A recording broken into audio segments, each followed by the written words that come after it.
বহুল প্রতীক্ষিত অপেক্ষার পর আজকে প্রকাশিত হয়েছে বাংলাদেশ বিমান বাহিনীর এমওডিসি অর্থাৎ জিডি ও ক্লার্ক পদে নিয়োগ বিজ্ঞপ্তি। এটা হচ্ছে 54টির। এটার আপনার আবেদন শুরু হচ্ছে 6 অর্থাৎ 5 এপ্রিল থেকে 11 এপ্রিল পর্যন্ত, এর ভিতরে আবেদন করতে হবে। পরবর্তী হচ্ছে যে এটার আসলে বয়স কত থেকে কত। এটার আপনার বয়স হতে হবে 16 থেকে 21 বছর এবং জয়েন ডেটটা হবে 6 সেপ্টেম্বর 2026। আপনার বয়স হতে হবে অবশ্যই 16 থেকে 21 বছর এর মধ্যে হতে হবে এবং শিক্ষাগত যোগ্যতা হচ্ছে এইচএসসি পাস। এটা আপনার যে কোনো অর্থাৎ সায়েন্স, কমার্স, আর্টস যে কোনো ট্রেডের হলেই আপনি করতে পারবেন এবং আপনার ন্যূনতম জিপিএ থাকতে হবে অর্থাৎ 2.00 অর্থাৎ 2 হলেই আপনি আবেদন করতে পারবেন। বৈবাহিক অবস্থা হতে হবে অবিবাহিত। আর বয়সের ক্ষেত্রে তো এটা আগেই বলে দিছি যে 16 থেকে 21 এবং আপনার উচ্চতা হতে হবে 172.72 সেমি অর্থাৎ 5 ফুট 8 ইঞ্চি।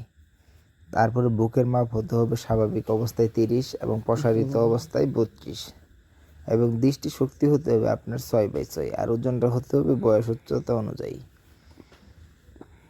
তারপর যে মেইন বিষয়টা হচ্ছে যে এই এমওডিসি পরীক্ষায় কোন ধরনের প্রশ্ন আসে এবং আবেদন জিডিতে করব নাকি সিএলকে অর্থাৎ কালকে করব, অর্থাৎ জিডির কাজ কি কালকের কাজ কি, এই প্রশ্নগুলো আসতে পারে অনেকের।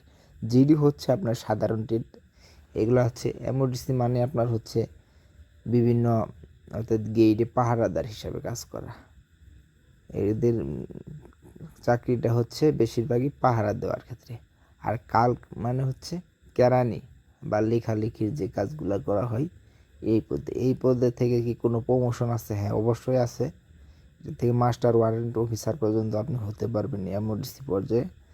তাছাড়া এই পরীক্ষায় কি আসে, প্রাথমিকভাবে আপনি আবেদন করার পরে মাঠে যাইলে আপনাকে প্রথম আসে যে বাংলা এবং ইংরেজি এই দুই বিষয় থেকে আপনার পরীক্ষা হবে লিখিত অর্থাৎ এমসিকিউ আকারে। বাংলা থাকবে 25 মার্ক এবং ইংরেজি থাকবে 25 মার্ক। এই হচ্ছে আপনার পরীক্ষার বিষয়াদি। আর সিএলকিতে আবেদন করব না জিডিতে করব। আসলে জিডিতে অনেক লোক একটু বেশি নেবে আর সিএলকিতে একটু লোক কম নেবে। আমি মনে করি যে জিডিতে করাই বেস্ট। তারপরও যার যেটা ভালো সেখানে আবেদন করবেন। আবেদন ফি কত? আবেদন ফি হচ্ছে 150 টাকা।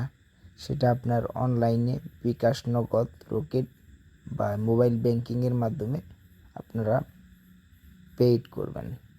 করার পরে আপনারা অ্যাপ্লাই বাটনে ক্লিক করে আবেদনটি সম্পূর্ণ করে জমা দিবেন। সো আমার ভিডিওটি যদি আপনাদের ভালো লেগে থাকে অবশ্যই আমার ইউটিউব চ্যানেলটিকে সাবস্ক্রাইব করে পাশে থাকা বেল আইকনটি ক্লিক করে রাখবেন, যাতে করে নতুন কোনো ভিডিও আপলোড দেওয়ার সাথে সাথে আপনাদের ওখানে চলে যায়। ধন্যবাদ।